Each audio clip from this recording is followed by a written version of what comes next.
Welcome back to another episode of Letters of Intent. I am your co-host, Pankaj Raval, and today we are joined by my co-host, Sahil Chaudry, and a special guest that I'll let Sahil introduce, but it's going to be a really good episode because we've got a guest here with a lot of interesting background and a lot of interesting ideas and ways that he is actually going to be disrupting the entertainment industry. So Sahil, please introduce our guest and tell us a little bit about what we're going to be talking about today. Absolutely. I'm Sahil Chaudry, corporate attorney here at Carbon Law Group, and I have the pleasure of introducing a good friend of mine, Alvaro de la Cruz. From the moment I met Alvaro, he really struck me as a dynamic disruptor. And if once you hear his story, you will see why. He originally moved to LA to pursue a career in film as a director and a producer. And following the industry strike and a ton of circumstances surrounding the macroeconomics of the film industry, he pivoted into technology and is now building Showlytics, an AI-powered personalization and analytics platform for movie theaters. I'm really excited to talk about this because we're hearing so much about AI, but we have not heard many people talk about how this integrates into the theater experience. And Showlytics aims to help theaters increase attendance by predicting which films, showtimes, and seating preferences drive actual bookings, and pairing that with targeted personalized messaging. He previously served as SoCal operations lead at Picnic, which is now Cloud Kitchens, also known as Adams, where he helped scale logistics operations from hundreds to thousands of daily orders, shaping his approach to data, systems, and behavior-driven outcomes. He will begin his MBA at USC, focusing on the intersection of film, technology, and consumer behavior. Alvaro, thank you so much for joining us on the show. Thank you for having me, and thank you for the great intro. So, Alvaro, let's go back to the beginning. What led you to pursue film originally? Yeah, so I was born in Puerto Rico, and I went to school in Connecticut, and I didn't really know where I wanted to go in my life in terms of what I wanted to do for business. And then I got really into YouTube, as a lot of kids did in high school. And that really opened my eyes to be able to produce stuff on my own. So I'm self-taught, like I taught myself editing, I taught myself cameras, and slowly started making short films, really focused on honing my skills, learning about behind the scenes of like how movies are made. And that really pushed me to try to keep pursuing that as a career. So I went to Georgetown, and at Georgetown, I majored in English with a film minor, really focusing on trying to get as much as I can in terms of screenwriting. I had a great professor that really helped me champion my skills. And then from there, I decided to move to Los Angeles. So I specifically bought a car in DC. So I leave the East Coast and move to the West Coast. And Wow. yeah. So I did that on purpose because I really wanted to be here. And so when I moved to California, I started working in production. So I was working like events as a key PA. I worked as a second assistant director on a film in Austin for a month. I worked on a documentary in Alaska. I worked on other like independent films, but then the strike happened. And Wow. so, yeah, so everything slowed down. I was working on my own shorts here and there, but realistically speaking, like the money wasn't like it was hard to make a living in this industry, especially with the strikes. So I really had to like figure out, okay, rather than trying to approach it in terms of the creative way, why first like take a step back and try to like learn some other skills. So I started working, applying to see other positions, tech companies and operations, because I've always had like a logistics background where it's like creative and business oriented. And so then I worked at a company called Picnic where they do office lunch deliveries. And it's part of now Adams, which is a division, which is also next to Cloud Kitchens. And when I first started, we were doing about like hundreds of orders a day. And then we scaled to like thousands of orders.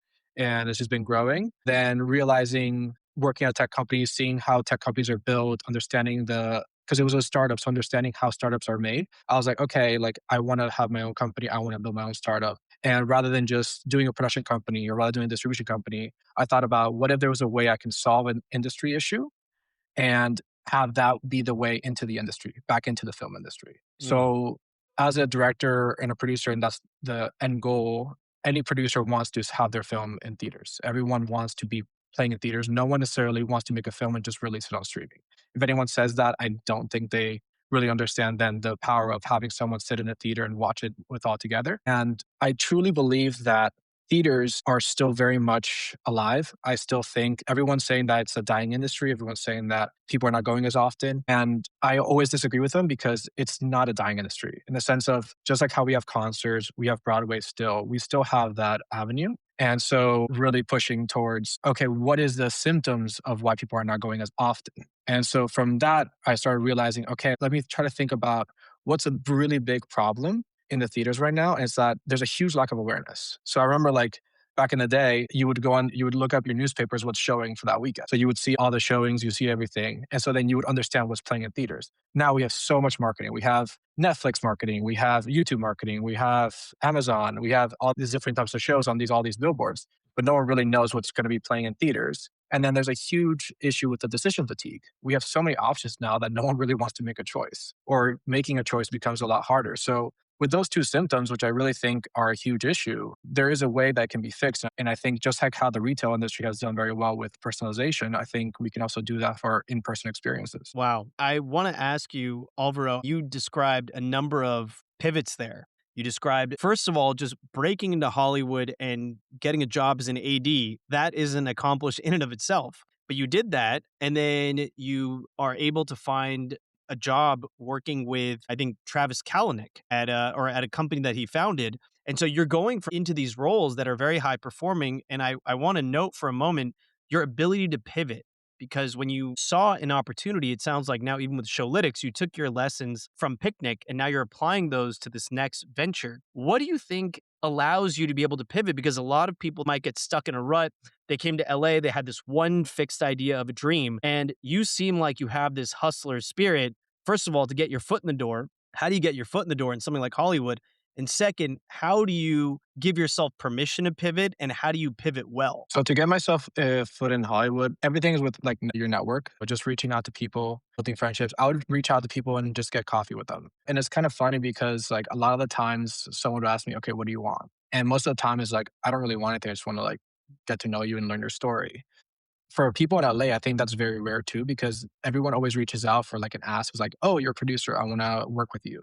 Or can you help fund my film? Or you're an actor. Who do you know that you can present me to? And I think once you start approaching people especially in Hollywood with always like a desire of like something from them rather than just learning from them, I think it closes down opportunities. So my goal was always just to meet people, get coffee with them, see if they're available, not have anything I want from them, just like, hey, I'm love to keep hearing from you, grabbing more coffee, and then slowly just seeing opportunities. Because from there, I started figuring out, okay, like this person, I remember there was a director I became friends with, and she posted like, hey, is there any PAs around? And after we had coffee, and I just messaged, hey, if you need a PA, like I'm happy to work on the project. And that project, then I became the key PA for that. So it was just reaching out, but it wasn't like the first time I met with her was to get a job. It was just more about like, oh, I'm around if anything. So doing stuff like that, that's how like I got in, started building my network in the industry. And I'm still relatively new into the industry too. I think if you don't go to school out here or you haven't been here for years and years, it's really hard to break in.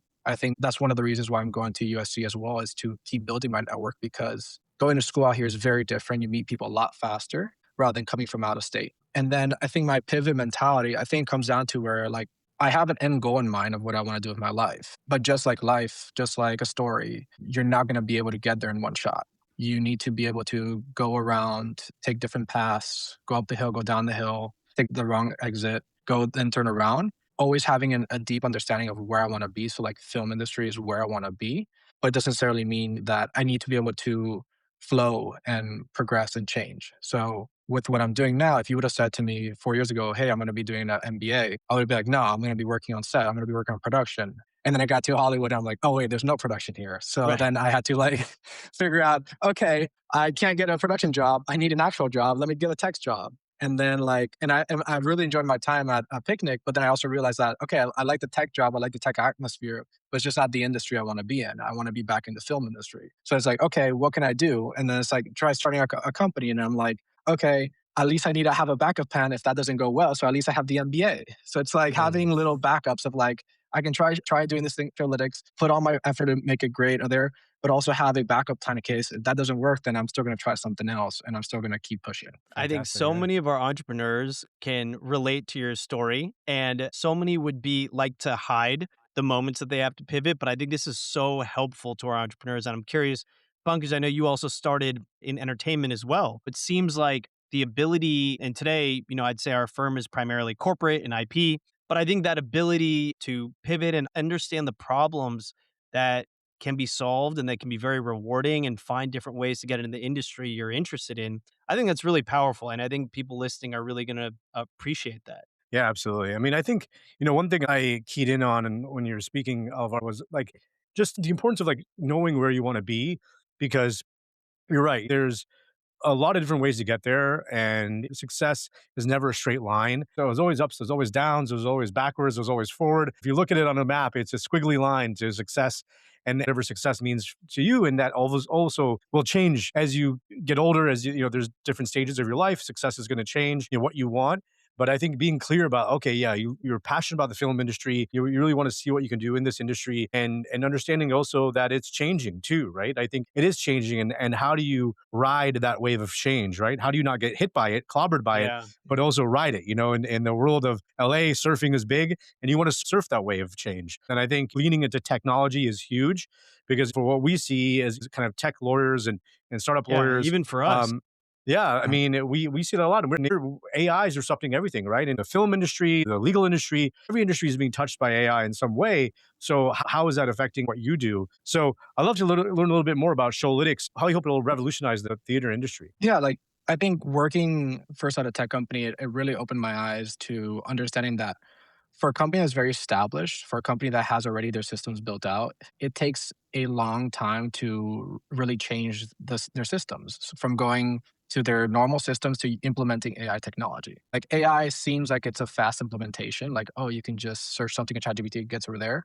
And on a consumer basis, it's easy to use because you're always changing your daily life habits. But in a company, you're disrupting the whole flow of the company. And so understanding that AI implementation will take years for any major company to really integrate correctly, I realized that for a non-tech company, it's going to even take longer than that. And so for theater chains, right now, they are almost like an island, if you think about it, where studios market the movies. Studios put all this money in their advertisement campaign, and they work with theaters to some degree, but all the billboards are for just the movie, not for the theater. And so there's so many theater chains, there's so many processes so that you're using advertisement Instagram, and you're then telling the customer, go find your local theater and choose and find a seat and choose a ticket and all that. And with the studios having already spent that much money, theaters don't have much access to that because it's more generalized. So then it's now the theater's job to be like, hey, come see the movie here.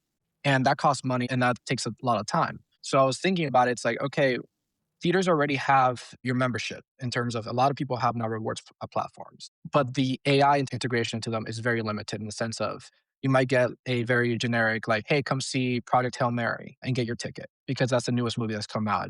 But maybe I don't want to see Project Hail Mary. Maybe I want to see a horror film. Or maybe I don't want to get it through email. I want to get it through text. Or maybe I want to get it through push notification on the app. And rather than just having a simple notification, I want it to be like it already has my seats pre-saved. So all I have to do is click one button. So thinking about like how you can speed up the buying process and giving these tools to the theater chains, that's the goal of Showlytics, of not necessarily changing the system, but being on top of their system that gives them more access for their customers. So they can fully understand the customers and then use marketing channels to quickly get them back into theaters. So, how do you think predicting films, show times, seating behavior will actually drive revenue? Well, just with the data itself that theaters have, it's not going to be the easiest process because you can have, depending on how many times someone goes, you'll have limited data to some degree. The difference of what we're trying to do is that we're trying to also merge the theater data with outside data. And we're also trying to not necessarily convert someone that doesn't go to theaters to go see a theaters. What we're trying to do is someone that goes maybe once every 2 months to go once a month. So we're just trying to increase the frequency of the moviegoer because right now, like an average, I could be butchering the number, but it's like someone goes to the movies theaters like 2 or 3 times a year. So if you can change it where they go to 4 times a year, even though it might seem like a small increase, it's still a lot in terms of box office value, especially for for theater chains. So when I think about like outside data, it could be social media trends. So it could be, really hinting on like, I know based on your customer profile, you're someone in your 20s or 30s. You must be really in touch with like social media trends. So you might see something with a certain actor that's getting a lot of attention. So, like for example, Robert Pattinson, they're doing a lot of like now the campaign with bringing back Twilight. So, like Zendaya's wearing the Twilight shirts because they're a Robert Pattinson movie. So, like if you did something about you like Twilight, like, and then you have a little caption that and then says "Go buy the drama here." Like you might just be more inclined to actually purchase it and be like, "Oh, I didn't know there's a Robert Pattinson movie out." So I'm thinking about the last movie I saw. I saw Wuthering Heights in theaters. I went with my wife. There was so much press. It was all over TikTok and it wasn't streaming yet. And Mhm. so I'm thinking about what's the behavior, like what's the reason that I went? Well, I was able to turn it into an event for myself, right? We go to Din Tai Fung, we go see a movie, it becomes an evening that you can plan. And I think part of that is the excitement around the film. It turns into enough of a social event where you're going to go watch it, you can talk to your friends about it, and there's enough excitement on social media to generate that kind of buzz. How does that play a role with Showlytics? Do you think there's a relationship between someone's personal choices and social media and the press surrounding a film? No, 100%. I think as human beings, we go where people go. Right. If you say this movie's fantastic, then I'm gonna go see it. This happened with Titanic. When Titanic first came out, the first 2 weekends, the box office was not as great. But the word of mouth of like, oh my God, you gotta go see this movie, blah, blah, blah. People started getting interested in going seeing. And then I think it was like week 3 or 4 where like really the box office just grew like 10% for that weekend. I think because we're all so much on our phone, and I think after COVID, we all crave in-person experiences. I do think that we want to go to event driven films, but the only way we can believe it's event driven is if people are talking about it.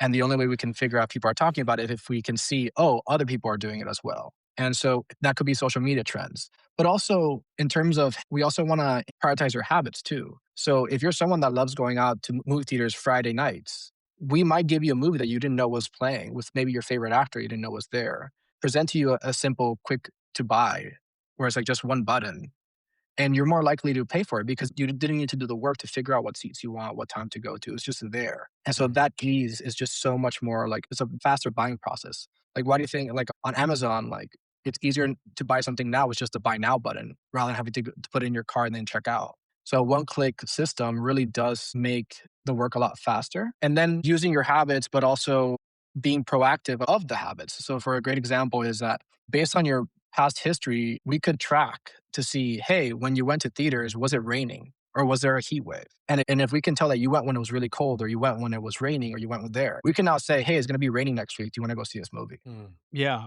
I do interesting. want to ask though about kind of the macro industry because I would say if I was going to challenge this concept, if I was sitting in the seat of a VC, I would say, well, a lot of films that would in previous years have been big blockbusters are turning into flops at theaters. I'm thinking specifically, for example, there was a movie Julia Roberts starred in After the Hunt. I think domestic gross was like 3.3 million. The film cost 70 to 80 million dollars to make. Is there a trend today? Have social media stars overtaken Hollywood stars? Or what's the strategy today? I mean, let's say there's a film with Timothy Chalamet, which I think was a blockbuster success. I'm thinking of the film Marty Supreme. Marty Supreme. That's right, Marty Supreme. So Marty Supreme, big success. But now you've got legacy stars that are not performing at the box office. So what is the future of this industry? I can see an argument for streaming wins because it's convenient, it's cheaper. What is the argument for the future in theaters? On one hand, you're saying personalization is going to be key and predicting your pattern of behavior is key. But what gets the butts in seats today in 2026? Well, that's more of a just a general like good content, good storytelling. Personalization only works if the industry pumps out movies. And you can track basically like everyone's saying the box office is down. Yes, it's down. But if you also look at the past years, we've had less movies in theaters than we had in 2019. So Yeah. Actually, I'm checking right now. So Marty Supreme, $147 million globally with a reported $70 million budget. So that's a huge success. And in fact, it turned into A24's record, highest grossing film. So how do you explain that? It's like I'm, you know, So Race Supreme is an interesting story too, because you also have to remember when looking at box office success, you have to put it in half because half goes to the theaters, half goes to the production. interesting. So what we're, at least what I'm seeing in the industry is that the big movies that are over $200 million struggle in the box office because a lot of the times they are oversaturated. Like think about the Marvel movies. Like I love Marvel movies, but there's just too many movies at once in one year. And they would have been successful if the budget was 50 to 60, $80 million. But when you already make a movie that's $200 million, you have to hopefully cross to at least 500, 600 million just to make some profit because you also have advertisement costs that are not in the budget. And so that's a really hard thing to do, but we still need more content in theaters. So I think this year we're going to be hitting at the same level as 2019, hopefully, where we have I think probably like over 120 movies playing a year in the theaters. That's great. We didn't have that in 2021. We didn't have that in 2022. We didn't have that in 2023. So the box office was lower. So the more movies we have, the better. But now we're starting to see also a shift that a movie that's $40 to $50 million is doing 200, $300 million. That's really good. Hmm. And so studios also have to figure out what are the costs that they have to do to produce a better film. Right now, when streaming happened, there was a habit of let's pay out front the actor, the director, and then not worry about back end. That's not really a system that works anymore because you can't pay, like, you should pay an actor a good rate in the front and then give them back end. So that way they promote the movie more in theaters. They push on social media so that people realize, oh, this film is going out theaters. But if the film's already $250 million, $200 million, it's hard to even think about your money growing profits unless you're someone like James Cameron. Interesting. Yeah, no, I mean, this is a fascinating issue. It's funny because for me, with the little kids, I haven't been to a movie theater in many years because it's hard to go with little kids. My kids can't sit through a movie. So I feel like I'm in a little bit different space where perhaps I'm not the target demographic. But I also see that, like, okay, now I got a projector at home and now you're competing with so many screens, right? Today that you didn't Yeah. have that competition 30 years ago or 40 years ago, even 10 years ago, you still had you competing with television and other things. You talked about community, but like, do you feel like the model needs to change and adapt to the change in the world? I don't see theaters have as like really changed their model in many years. So theaters have been changing their model in the sense of they have been prioritizing. So theaters have been doing a lot of like re-releases lately, which I think is a good system. So it's Re-releases, like, okay.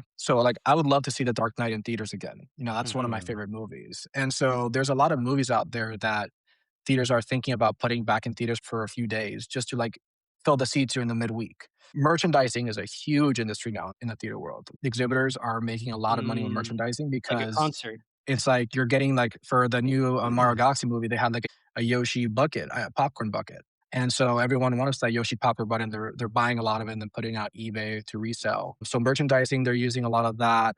They are trying to integrate more social media. It's just when you have a company that's focused on entertainment for theaters, it's really hard for them to then shift their focus and try doing stuff on tech. It gets very complicated because you can't be doing two things as easily. And they don't have Right. the skill sets per se to fully find a way to really engage with the audience through social media or through tech channels. But to your degree too, studios need to change as well. Like it is proven that movies are made by streamers that release in theaters do better when they're on streaming because they can connect it like, oh, Right. that movie was in theaters. I'm going Yeah. to probably see it in streaming. But what I can't stand, and I think the industry needs to realize is stop telling the audience when the movie's going to come out on streaming. Mm, You Mhm. need to stop telling the audience when the movie is coming out on streaming. Make Right. it a question. Okay, I'm seeing this movie in theaters. It's going to be playing in theaters for 45 days. Maybe it's going to be playing for 75 days now that Universal extended their window. But don't tell them it's going to come out 2 weeks afterwards Yeah. because now you're reducing demand. They're like, oh, I can just go see it at home. And I remember like 5 years ago, 10 years ago, you would go to the theater, you would see a movie, and you'd be like, okay, when is it coming on TV? I don't know. So I'm going to go see it twice. Like I right. watched Mad Max Fury Road 3 times in theaters because Yeah. it Wow. was so good and I didn't want to wait until watch the DVD again. Yeah, that's a great point. I also think there is still, for example, the Oscar requirement that a film has a theater run. And so there is still a prestige element to going to a theater. And I do think there's something, it does still feel like an event, but to me, it has to feel like an event. And I suppose that what Showlytics is going to do is that I have certain preferences. There's certain factors that I might not even understand about myself for why do I go to a theater, but Showlytics is going to know why. Like, the That's the reason goal. I might go to a theater is different from when Pankaj might go to a theater. There might be a whole other set of preferences, whether it's what the weather's like and what day of the week it is and where I will find a seat and what kind of a genre it is. But Showlytics will know me better than I know myself in terms of when I actually go. And I think the exciting method that I find interesting about Showlytics is that you're not trying to sell me on something that isn't already me. You're just capturing actual behavior. You're capturing actual times I spend money, and then you're giving me the opportunity to go to a theater when I would actually want to go. And so I think to me, that's a better bet than trying to invent reasons that people would go to a theater. Like we can guess that maybe if there were more installations or merchandise, or there could be any number of reasons someone might go to a theater more, or if there were enough TikTok ads served to me. But I think what Showlytics is going to do is give me the actual reason. It's going to stop guessing. And I think that's kind of what we've experienced recently with social media. In the past, you would buy an ad in a magazine, and who knows how many people saw it? Who knows how many people saw it before they bought that watch or bought that car? But today, you have attribution, and this feels like the next level of attribution. Just the data alone is going to be massively valuable. And to your point, like we're trying to make your life easier. That's the goal of what we're trying to do. We're not trying to spam you with more content. We're not trying to give you some more emails in your inbox. We want to be very careful of what your personality is like and your buying patterns to make sure that we're targeting at the right time rather than when it's just like convenient. So the reason why is like I have Fandango. I have a lot of notifications from Fandango, but they're all generic. They're all for the new Yeah. movie. Like Project Hail Mary, then it's the drama. And it's frustrating because that's not how it gets my attention. If it was more detailed, like and understood me, it might know that I would go to the movies maybe at night on a weekend or Sunday nights. And I know I always try to sit in the same type of seats in the middle, Yeah. in the back, a few rows, not at the wall, but like more in the center. Yeah. So if it did all that work, then I can just click yes or no. And it's an easier decision process for a movie that I actually want to go see. But to make sure that we're giving you valuable data, we're also going to understand that if you're someone that buys the ticket the day of, then we'll send you a notification the day of.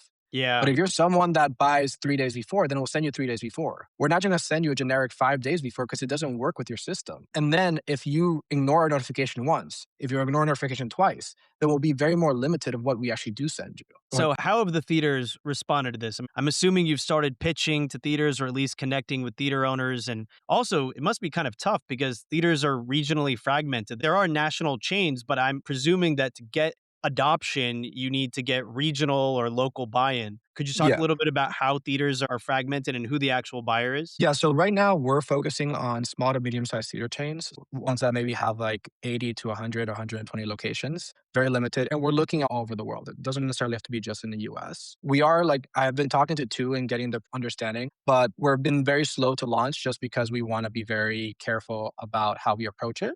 Also, in terms of just the technical aspect, and it's not an easy system that we're trying to break. And like we're trying to create a new system, it's hard to break the old system and say, hey, here's the new system. And so the conversations that right now our main goal is that we want to have at least 2 to 3 design partners as theaters where we can see and understand what data they actually have. Because it's a catch 22. We want to see their data, but their data is what holds keeps their value that streamers don't have access to. So the theaters want to be very careful about the data sharing because they don't want to lose the data they do have and risk someone else taking it or taking advantage of it.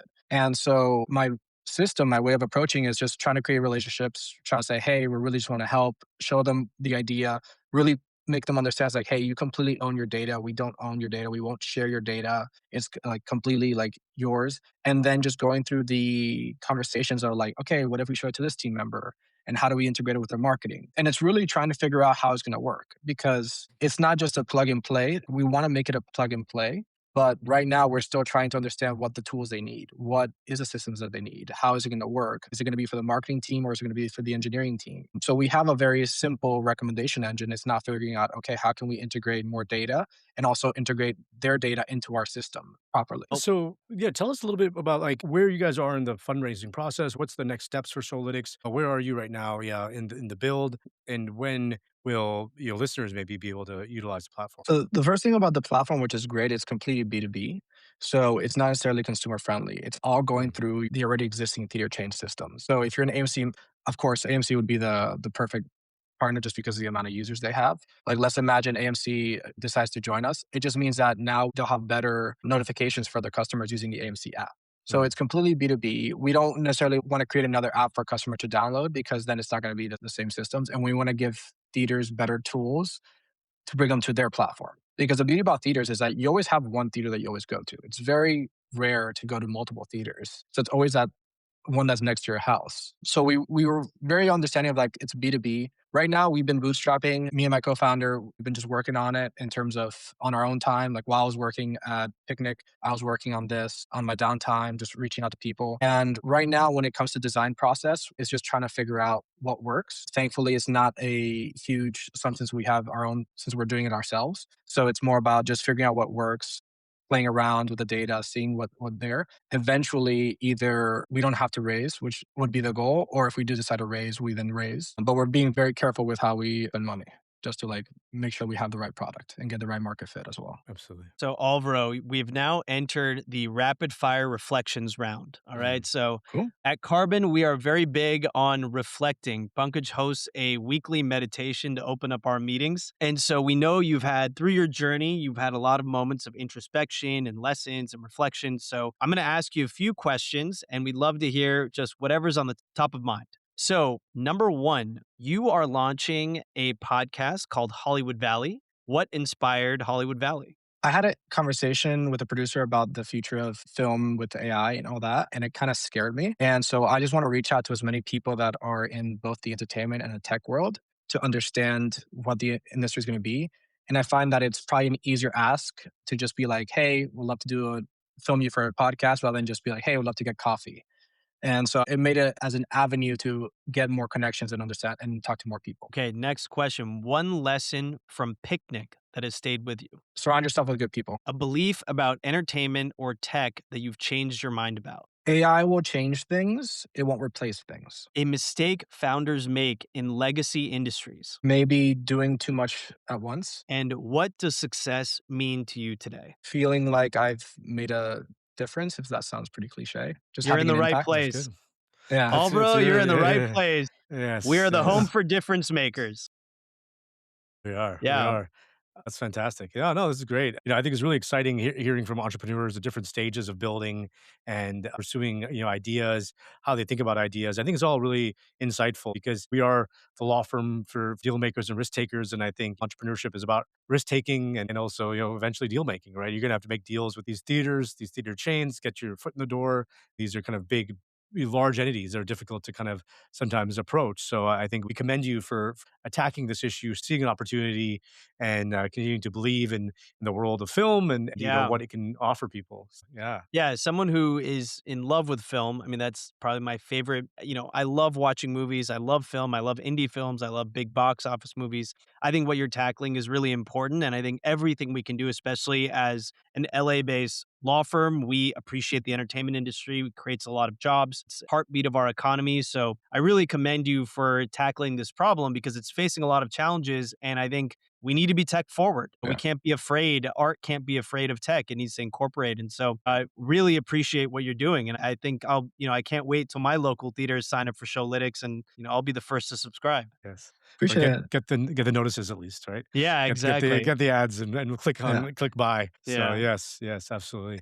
And also, Yes. and it's also like interesting, at least from like the city here, like sometimes, and I guess every founder probably has this where like they feel like they have some sort of imposter syndrome because I'm still not like, the company is like, when do you know when a company is fully started type of situation. So it's great to just get people's opinions and like know that like, even though as long as you try, it's worth the risk. Yeah, and I'll also leave it with this because I think a lot of entrepreneurs, it's easy to ask for people's feedback, but I think it's a fine balance between hearing people's feedback and also believing in what you're doing and how it's going to really be valuable to people. Because sometimes not everyone can see it, especially like people who are not in it. People don't see the real potential sometimes. And I love the quote by I don't know who said it. Was it like Steve Jobs or someone said, that if people asked Henry Ford what he should build, they would have said faster buggies. Right. So it's about trying to disrupt this industries, trying something new. And yeah, we really wish you the best. And it's a pleasure working with you and supporting you in this vision. Shit it. I Thank you. have great people around me already. Yes, absolutely. And the last question is, where do people find you? If people want to reach out to you, get in touch with you, learn more about what you're building, how do people get a hold of you? LinkedIn would probably be the fastest because I'm still haven't really publicly launched Showlytics in terms of getting. It's been more of word of mouth type of situation. But LinkedIn and then Instagram, Alvaro DL Cruz. I'll probably be giving you more information about the Hollywood Valley podcast that I want to start. So I think those two avenues are pretty good. Awesome. Awesome. Well, thank you so much again, Alvaro. Really pleasure hearing from you and speaking with you today. And we wish you the very best. Until next time, I'm hoping there'll be a next time, maybe in a year or so when you're building this out, we can check back in. So best Yeah. of luck building in the meantime. Yeah, Awesome. thank you all for joining us on this episode of Letters of Intent. Remember to subscribe to our channel on Spotify. We're available on all social media platforms. And if you have any legal questions, make sure to connect with us. And until next time, thank you so much for listening.